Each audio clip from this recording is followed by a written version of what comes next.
Hi, this is Mr. Berry, and we're going to look at questions 1 through 3 on the example question set for Unit 7. They all ask us to write an equation. I realize it says select right here, and it probably says that on your review. My apologies. It should say write an equation for each situation. So question 1, Jessica can paint a room in 8 hours. Ron can paint a room in 13 hours.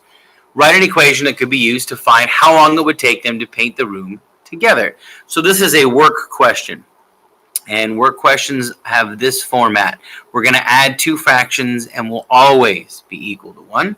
We put their individual times on the bottom. So Jessica's can be here, Ron's can be here. It honestly doesn't matter. You can flip-flop those. And then the amount of time it would take them together goes on the top. And since we don't know that, it's just going to be an x. And that's it. That's our equation. That's all we're looking for. Number 2, Alex goes on a riverboat tour while on vacation. The max speed of the boat in Stillwater is 16 miles per hour. The boat travels 38 miles downstream in the same amount of time that it takes the boat to travel 19 miles against the current or upstream. We're going to write an equation that could be used to find the rate of the current.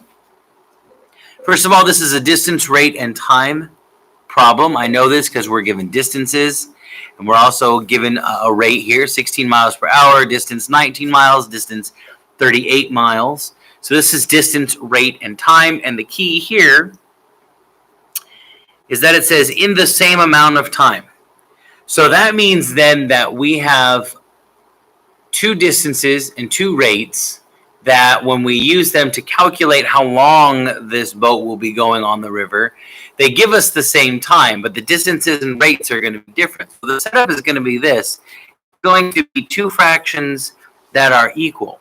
We're going to have a downstream fraction and an upstream fraction. And it honestly doesn't matter which one is which. Just keep track of which one is first and which one is second. So I'm going to start here. The boat travels 38 miles downstream. So we're going downstream 38 miles an hour, and it tells us the speed of the boat in Stillwater is 16 miles an hour. Now here's the issue.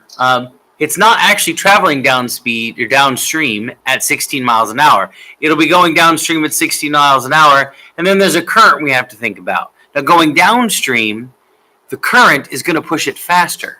We don't know how fast the current is going because we're actually going to solve for the rate of the current. That's what we're asked to find. So we'll just call it x. And since we're going downstream, we'll add the two to get our complete and total rate. On the other side here, we've got our upstream equation.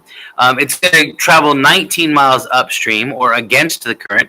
And once again, we'll start with the Stillwater speed of 16 miles per hour, only this time it's fighting the current. So it's going to go slower. That means we're going to subtract the speed of the current.